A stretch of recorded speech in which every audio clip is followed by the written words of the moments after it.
Et comme chaque mardi soir, nous retrouvons Adrien Labi. Bonsoir Adrien. Bonsoir Mathieu. Et votre invité cette semaine, Raphaël Schellenberger. Vous êtes alors maire de Wattwiller, mais surtout nouveau conseiller départemental du canton de Cernay. Bonsoir. Bonsoir. Adrien, où nous avez-vous emmené cette semaine? Alors hier, j'étais en compagnie d'Annick Lutenbacher. Elle m'a emmené chez elle dans les Hauts-de-Vosges. Nous nous sommes donc rendus dans un lieu emblématique du canton, la station du Markstein, où malgré l'absence de neige, j'ai pu faire de la luge. Mais ce n'est pas tout, car le nouveau canton de Cernay, c'est un territoire extrêmement divers. Regardez.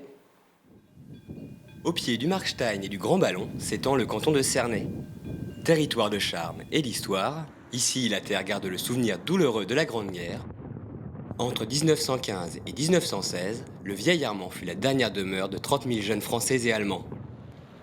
Autre mémoire, celle de l'industrie textile qui fit vivre la vallée pendant 2 siècles avant de s'éteindre. Aujourd'hui, l'activité s'est déplacée à l'entrée de la vallée. Thann et Cernay, située à la croisée des axes de communication est-ouest et nord-sud, accueille une industrie diversifiée.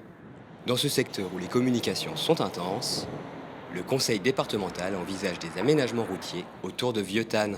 C'est un projet qui mature depuis quelque temps et qui a un double objectif. D'une part, de délester la route nationale 66, qui, tout le monde le sait, est saturée à certaines heures du jour, mais également de desservir la zone d'activité économique de Vieux-Thann et Thann. Le réseau routier est un enjeu important, d'autant qu'on a quand même près de 25 000 véhicules jour au niveau du verrou de Thann. C'est effectivement un enjeu parce qu'il est handicapant pour le développement économique du fond de la vallée. Si le département investit dans le réseau routier, l'agriculture n'est pas en reste. En 2006, l'abattoir de Cernay a ouvert ses portes. Financé par des fonds départementaux, cette infrastructure permet de structurer la filière dans toute la vallée. Cet abattoir qui est dédié au circuit court, au circuit de proximité, a permis non seulement aux agriculteurs de montagne, mais aussi du Sundgau et de la plaine d'Alsace, à avoir une certaine crédibilité dans ce qu'on appelle les circuits courts. On ne peut pas promouvoir des circuits courts si on n'a pas de lieu d'abattage de proximité. Au travers de ce milieu agricole, on a un double impact. On a un impact environnemental fort sur la beauté de nos paysages et on a un impact économique qui est très fort également. Lieu de travail des agriculteurs, les pentes du massif font aussi le bonheur des touristes. En 2001, la station de ski du Markstein était au bord du dépôt de bilan. Dans le cadre de sa politique montagne, le département a investi pour la sauver. On a racheté les équipements, on a remis à niveau les remontées mécaniques et on a fait toute une série d'actions au niveau des pistes de ski qui ont quand même permis d'améliorer les conditions de ski. On a fait l'amélioration du stade de slalom aussi, parce qu'il faut savoir que le Markstein est une station à vocation sportive, mais aussi familiale. Et la dernière création, c'est la piste de luge-sur-rail qui remplace un ancien bob-luge qui était complètement obsolète et dangereux. On a de l'ambition pour le site, on a beaucoup d'ambition. Maintenant, il faudra qu'on arrive à caler nos ambitions par rapport aux possibilités financières encore existantes. Mais l'ambition, c'est le fonctionnement annuel pour le Markstein. Si les pistes de ski n'ouvrent que quelques mois par an, le sommet fait toute l'année le bonheur des randonneurs et des amateurs de parapente. Alors, retour en plateau avec Raphaël Schellenberger. Alors, vous êtes le Benjamin de l'Assemblée départementale, vous êtes aussi le maire de Wattwiller, vous avez seulement 25 ans. Pourquoi se lancer dans une carrière politique si jeune ? Je crois qu'on ne choisit pas de se lancer dans une carrière politique, on choisit de s'engager en politique, de s'engager sur des mandats pour le coup locaux. C'est quelque chose, la vie publique m'a toujours interpellé, jeune, lycéen puis étudiant. On a vu tout à l'heure dans le reportage un jeune lycéen qui s'engageait. Voilà, c'est une première forme d'engagement. Et pour moi, elle a débouché en 2014 sur une liste aux élections municipales. On a eu la chance de gagner les élections municipales. Et puis, de fil en aiguille, les élections cantonales ont suivi l'année suivante. Et puis, dans le canton de Cernay, il y avait cette opportunité avec Annick de monter un tandem qui a bien fonctionné, qui fonctionne bien au quotidien dans le travail. Et je crois que c'est d'abord l'envie de faire, l'envie d'apporter une nouvelle façon de faire qui motive l'engagement d'un jeune en politique. Alors c'est un canton qui a été redécoupé, hein, d'ailleurs comme tous les autres dans la région, avec on voit vraiment une dichotomie, plaine montagne. Et du coup c'est quoi? Il faut en faire une cohérence, il faut en faire un atout, alors que c'est quand même deux territoires sur lesquels on retrouve des problématiques qui peuvent être assez différentes. Je ne partage pas tout à fait votre analyse. Le canton a été redécoupé, il est grand, hein, c'est le deuxième plus grand canton du département du Haut-Rhin, on est pas loin de 52 000 habitants, juste après Saint-Louis. C'est pas pour autant qu'il n'est pas cohérent, parce qu'il suit le fil de la vallée de la Thur. Hein. Donc on a la vallée de la Thur de son amont jusqu'à son aval.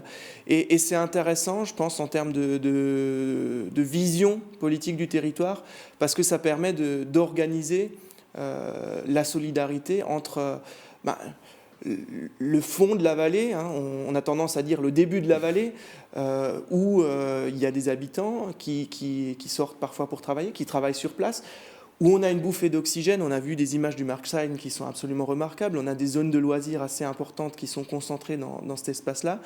Et puis le débouché de la vallée qui est vraiment au croisement entre deux axes de circulation majeurs, qui concentre une forte présence industrielle, avec un taux de production de richesse assez important.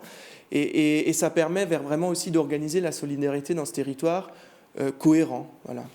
Alors justement, vous l'avez rappelé, la situation favorable de Thann et de Cernay, ça rend plus facile d'attirer des entreprises chez vous, cette situation?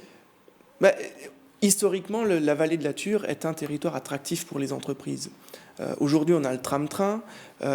Si on a aujourd'hui le tram-train dans la vallée de la Thur, c'est le premier tram-train qui a été construit en France.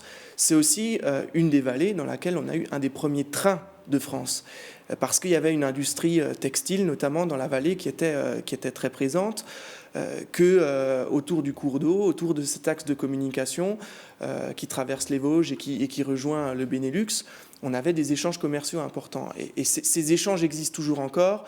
C'est vrai que les contraintes aujourd'hui en matière de déplacement, d'axes routiers, font plutôt que les industries, les grosses industries, cherchent à s'installer dans le débouché de la vallée.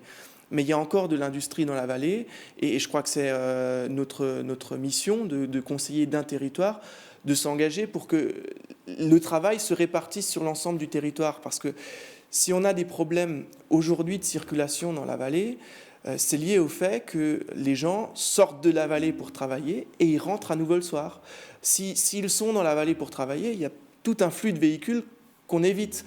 Donc je crois que notre mission, elle est aussi de rendre attractif la vallée pour l'installation des entreprises. Il y avait un exemple étonnant, justement, d'ailleurs, dans le reportage juste avant, c'est cet abattoir que le département a contribué à financer. C'est le genre d'exemple étonnant, presque insolite, où le département a des leviers pour soutenir ce genre de projet, et puis justement fixer des emplois dans la vallée.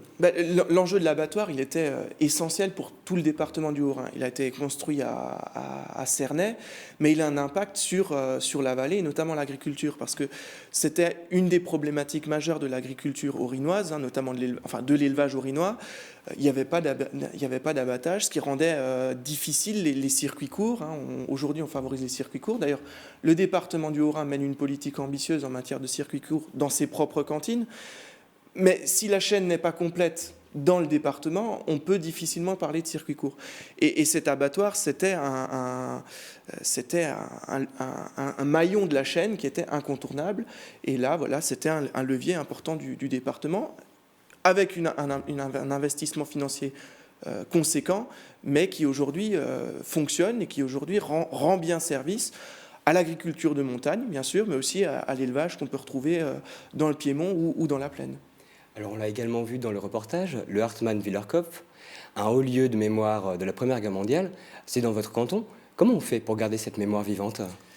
C'est dans mon canton, et puis en plus c'est dans ma commune, hein, en grande partie, puisque il y a plusieurs projets. Hein. Au Hartmann-Wielerkopf, j'ai accueilli en août dernier les deux présidents, le président de la République française et le Bundespräsident de la République fédérale d'Allemagne, Joachim Gauck, pour une cérémonie franco-allemande au sommet du Hartmann-Wielerkopf. On voit là les images du secrétaire d'État, M. Todeschini, qui est venu la semaine dernière. On a la chance que la Première Guerre mondiale soit sous les feux de la rampe pendant les quatre années qu'on vit, là, avec le centenaire de la guerre mondiale. Mais il y a des initiatives à avoir. Aujourd'hui, il y a un gros projet de construction d'un historial qui permettra d'être une forme de centre interprétatif de la Première Guerre mondiale. Parce qu'aujourd'hui, 100 ans après, ma génération, dont les parents n'ont pas connu la guerre, seuls les grands-parents, et encore la mémoire s'éloigne, on a du mal à comprendre quel était le conflit entre la France, l'Allemagne.